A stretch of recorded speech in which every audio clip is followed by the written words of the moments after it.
Hi, welcome to love talkies. Preminchukundam Raa episode number 48. నన్ను స్వయంగా అశ్విన్ తీసుకెళ్లి అర్ణవ్ ఇంటి ముందు డ్రాప్ చేశాడు. నేను కారు దిగి చుట్టూ చూస్తుంటే, ఐ విల్ స్టే హియర్, ఏదైనా ఎమర్జెన్సీ అయితే కాల్ చేయండి మేడం అని చెప్పాడు అశ్విన్. ఓకే అన్నట్లు తలూపి లోపలికి వెళ్తుంటే లోపల ఉన్న సెక్యూరిటీ అడ్డంగా నిలబడి నన్ను ఆపేశారు. అప్పటికే పైనుండి నన్ను చూసిన అర్ణవ్, డోంట్ డూ దాట్, తనని పంపించండి అని సీరియస్గా చెప్పాడు. వాళ్ళు పక్కకి తప్పుకోవడంతో డైరెక్ట్గా లోపలికి వెళ్ళేసరికి అప్పుడే స్టెప్స్ దిగి వస్తూ కూర్చోమని సోఫా చూపించి తను వచ్చి నా ఆపోజిట్గా కూర్చున్నాడు అర్ణవ్. తన వైపు చూసి ఒక స్మైల్ ఇచ్చి, నేను మీకు గుర్తున్నానా అని అడిగాను. యా, మీరేమైనా మాట్లాడాలా మిస్సెస్ మైకేల్ పీటర్ అన్నాడు అర్ణవ్. మిస్సెస్ మైకేల్ పీటర్గా కాదు, శ్రీనిధిగా మీతో మాట్లాడడానికి వచ్చాను అని చెప్పాను. హో, ఓకే, చెప్పండి మిస్సెస్ శ్రీనిధి అన్నాడు అర్ణవ్. అదే సమయంలో కిచెన్లో ఉన్న వాళ్ళ మమ్మీ సైడ్ నుండి ఒక్కసారి నా వైపు చూసి అక్కడి నుండి వెళ్ళిపోవడం నేను గమనించాను. అయినా అర్ణవ్ వైపే నా దృష్టిని నిలిపి, మైకేల్ గురించి మాట్లాడడానికి వచ్చాను అని చెప్పాను. సో వాడికి చేతకాక మిమ్మల్ని పంపించాడా మిస్టర్ క్రిమినల్ అన్నాడు అర్ణవ్. తన గురించి నాకన్నా మీకే బాగా తెలుసు కదా, తను నన్ను పంపిస్తాడనే మీరు అనుకుంటున్నారా అని అడిగాను. నా ప్రశ్నకి సమాధానం చెప్పకుండా, ఓకే, ఇంకేముంది మాట్లాడడానికి అని అడిగాడు అర్ణవ్. మీ ఇద్దరి మధ్య గొడవ ఎందుకు వచ్చింది అనేది మీకు ఐడియా ఉందా అని అడిగాను. ఆ రోజు ఫ్లైట్లో చెప్పాను కదా ఈ విషయాన్ని, మర్చిపోయారా అన్నాడు. నో, అది మీ వర్షన్ అన్నాను. మీ హస్బెండ్ వర్షన్లో అతనొక దేవుడు, నా చెల్లె తన వెనక పడింది, అంతే కదా అన్నాడు అర్ణవ్. అది మా హస్బెండ్ వర్షన్ కాదు, జరిగిన నిజం అని సూటిగా తన కళ్ళలోకి చూస్తూ చెప్పాను. వాట్ డూ యూ మీన్ చిరాగ్గా చూశాడు అర్ణవ్. మైకేల్తో నా రిలేషన్షిప్ స్టార్ట్ అయ్యి ఆల్మోస్ట్ 7 years అయింది. మీ చెల్లి మైకేల్ రిలేషన్లో 5 years బ్యాక్ రిలేషన్లో ఉన్నారని మీరు అనుకుంటున్నారు. ఇంతకంటే ఇంకేం కావాలి అని అడిగాను. వాట్, ఏం మాట్లాడుతున్నారు తెలుస్తుందా మీకు? 7 years బ్యాక్ అంటే యు ఆర్ 18 అన్నాడు అర్ణవ్. అఫ్కోర్స్ అన్నాను. ఇది మీ హస్బెండ్ చెప్పాడా అని వెటకారంగా అడిగాడు అర్ణవ్. అతను నాకెప్పుడూ ఇంతవరకు లవ్ ప్రపోజ్ చేయలేదు. తనేమీ నన్ను ఇంప్రెస్ చేయడానికి ట్రై చేయలేదు ఇలాంటి డైలాగ్స్ చెప్పడానికి. అది నిజం కాబట్టే నేను చెప్తున్నాను. శ్రీనిధి మైకేల్ కథ మొదలయ్యి 7 ఏళ్ళు అవుతుంది. మీ చెల్లి ధాత్రి మైకేల్ని లవ్ చేసిన మాట నిజమే, కానీ మైకేల్కి తనంటే ఇష్టం లేదు. ఎందుకంటే అప్పటికే నేను మైకేల్ రిలేషన్లో ఉన్నాం కాబట్టి అని సూటిగా చెప్పాను. నా మాటకి ఒక్క క్షణం కూడా ఆలోచించకుండా, హో, అతను చెప్పే కథలన్నీ మీకు తప్పదు కాబట్టి వింటారు, కానీ నాకు మైకేల్ని నమ్మాల్సిన అవసరం లేదు అని విసురుగా చెప్పాడు అర్ణవ్. నేను తనని నమ్మమని చెప్పడం లేదు, మిమ్మల్ని నమ్మించాల్సిన అవసరం కూడా అతనికి లేదు. కానీ నిజమనే ముసుగులో అబద్ధాన్ని నమ్ముతూ మీరు పిచ్చిగా బిహేవ్ చేస్తున్నారు. అందుకే ఈ నిజం మీకు తెలియాలని చెప్పాను. నమ్మితే మీకే మంచిది, లేదనుకుంటే మీ కర్మ. అయినా ఇన్నిసార్లు అటాక్ జరిగిన తర్వాత కూడా మైకేల్ మిమ్మల్ని ఏమీ అనడం లేదంటే అది అతని చేతకానితనం కాదు. తను ఒక్కసారి రంగంలో దిగితే ఎలా ఉంటుందో మీకు ఆల్రెడీ డెడ్ బాడీ వచ్చే ఉంటుంది కదా. సో ఆ విషయం తెలిసే ఉంటుంది. అయినా మిమ్మల్ని ఎందుకు కన్సిడరేషన్ ఇస్తున్నాడో మరి కాపాడుకోండి దాన్ని. నాకు మైకేల్ లాగా కన్సిడరేషన్స్ ఉండవు. నాకు కోపం వస్తే నాకు ఎవరైనా ఒకలాగా ట్రీట్ చేస్తాను. అది మైకేల్ అయినా మా నాన్నగారైనా ఎవరైనా అని ఓ రేంజ్లో చెప్పాను. ఆ మాటకు చిన్నగా నవ్వి, శ్రీనిధి, నువ్వు పెద్ద ఇంటెలిజెంట్ అనుకుంటున్నావు కానీ యు ఆర్ అన్ ఇన్నోసెంట్. నీకో విషయం తెలుసా, నువ్వు మైకేల్ని వదిలి వెళ్ళిపోయాను అని అనుకోవడం నీ అమాయకత్వం. తను వదిలి వెళితే నువ్వు వెళ్ళావు, కానీ ఎక్కడికో కాదు, తన గ్రిప్లోకే. నువ్వు బెంగళూరులో వర్క్ చేసిన కాలేజ్ మైకేల్ది, నువ్వున్న ఇల్లు మైకేల్ది, మీ చెల్లిని జాయిన్ చేసిన హాస్పిటల్ మైకేల్ది, ఆఖరికి నేహా చదువుతున్న స్కూల్ కూడా మైకేల్దే. సో నీకు నీ హస్బెండ్ ప్లాన్ అర్థమయ్యే తెలివితేటలు ఉన్నాయని ఇమాజిన్ కూడా చేసుకోకు శ్రీనిధి అని చెప్పాడు అర్ణవ్. నేనేం విన్నానో ఒక క్షణం నాకు కూడా అర్థం కాలేదు. నీ అడుగడుగునా నేనే ఉన్నాను అని మైకేల్ అంటే ఏమో అనుకున్నాను, కానీ ఇతనేంటి ఇలా చెబుతున్నాడు అని నాలో నేను అనుకుంటూనే వాట్ డిడ్ యు సే అని ఆశ్చర్యంగా అడిగాను. నిజం, నువ్వు తెలుసుకోవాలని పరితపిస్తున్న నిజం, నాకు పూర్తిగా తెలిసిన నిజం అని చెప్పాడు అర్ణవ్. నమ్మలేదు నేను. ఇవే కాదు, రా డిపార్ట్మెంట్కి లీక్స్ వదిలింది మైకేల్.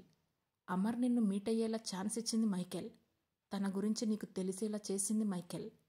నీ బేబీ అబార్షన్ గురించి కూడా నీకు తెలిసేలా చేసింది మైకేలే. తన మీద కోపం వచ్చేలా చేసింది మైకేల్. రా డిపార్ట్మెంట్కి నువ్వు సబ్మిట్ చేసిన డీటెయిల్స్ నీకు దొరికేలా చేసింది కూడా మైకేల్. అండ్ నీ చేతనే వాటిని అమర్కు అందించింది కూడా మైకేల్. నీ చేతనే నిన్ను దూరంగా పంపించింది కూడా మైకేలే. మీ బావని పోలీస్ స్టేషన్ నుండి విడిపించింది మైకేల్. నీకు హెల్ప్గా మీ ఎదురింటి అమ్మాయిని పంపించింది మైకేల్. నీకు బెంగళూరులో జాబ్ వచ్చేలా చేసింది మైకేల్.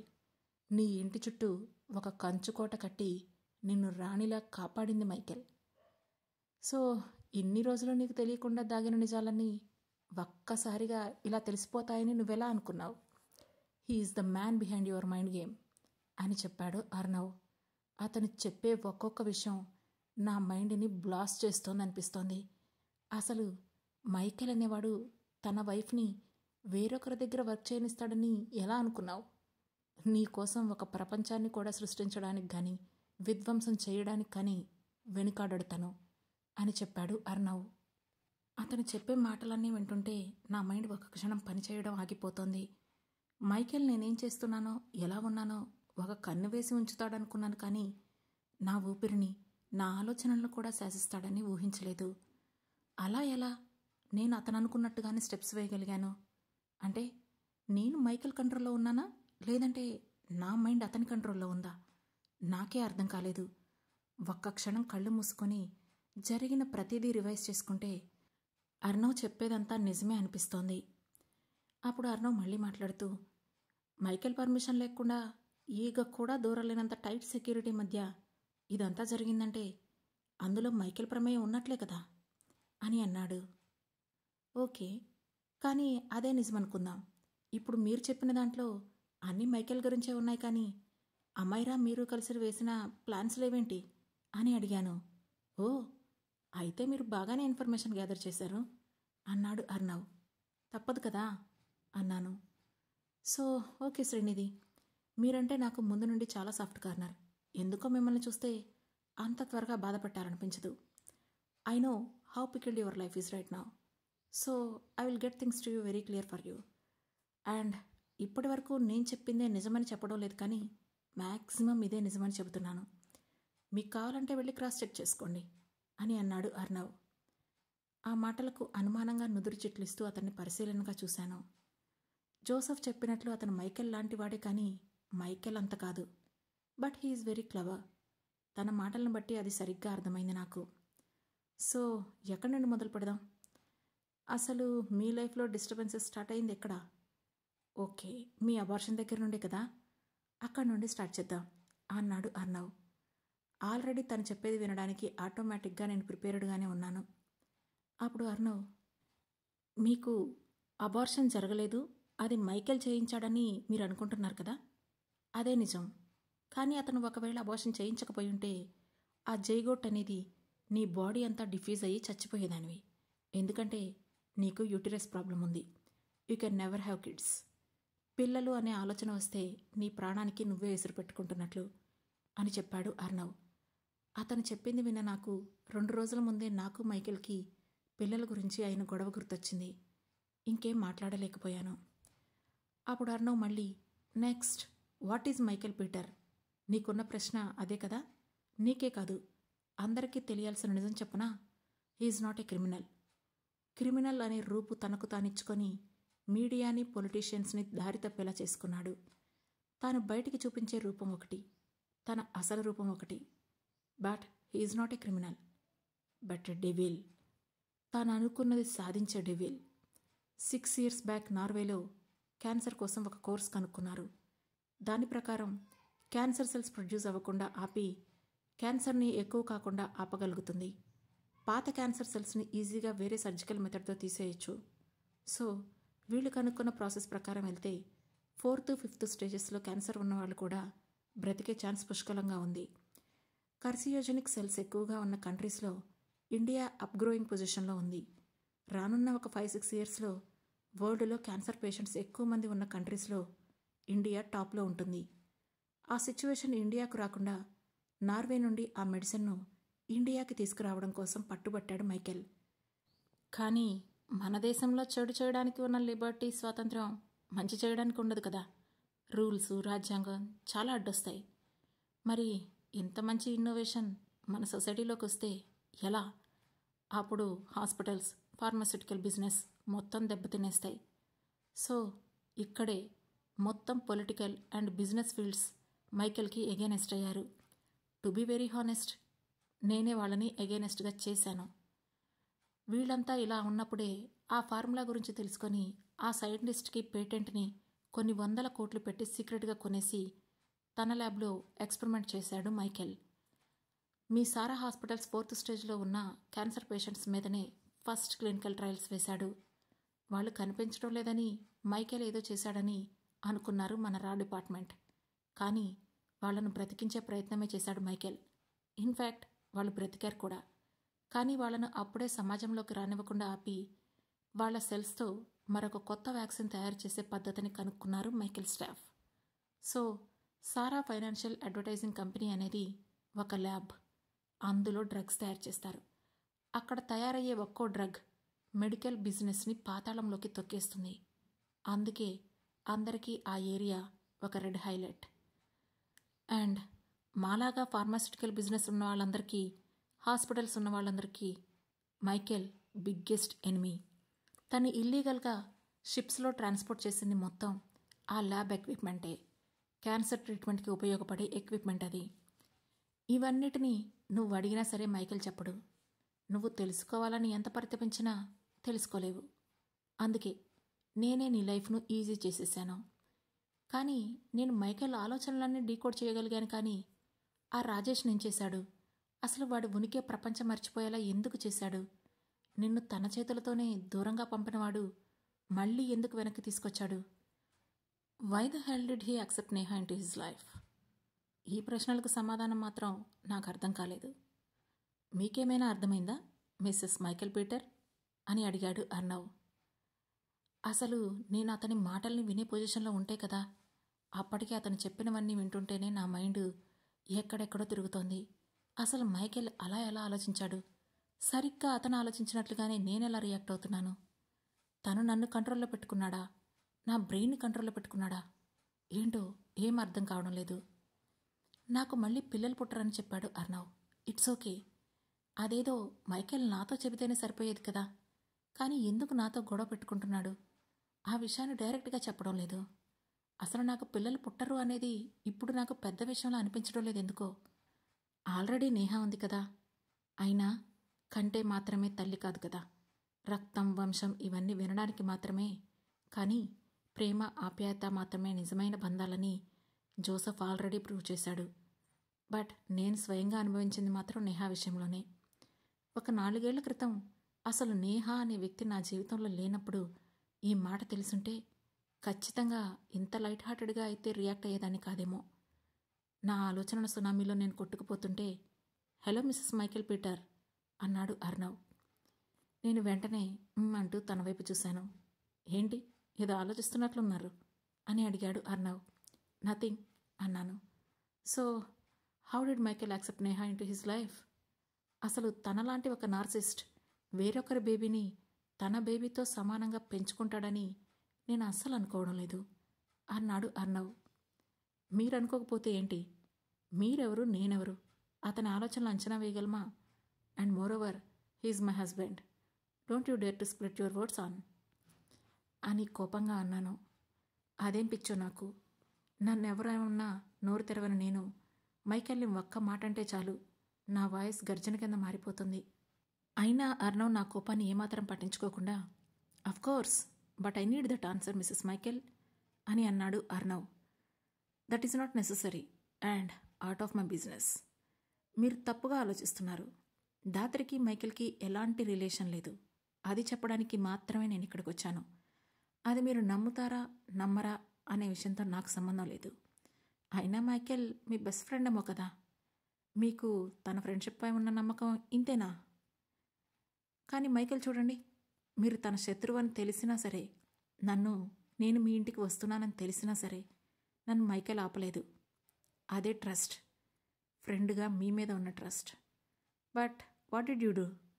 నీకు నీ చెల్లి చెప్పిందా మైకేల్ నిన్ను మోసం చేశాడని? కాబట్టే నేను సూసైడ్ చేసుకుంటున్నానని. తనేం చెప్పలేదు కదా. ఇదంతా మీరే ఊహించారు. Did you get that? And అన్నేళ్ల మీ ఫ్రెండ్షిప్లో ఒక్కసారైనా మైకేల్కి దాత్రి మీద ఇంట్రెస్ట్ ఉన్నట్లు మీకు అనిపించిందా?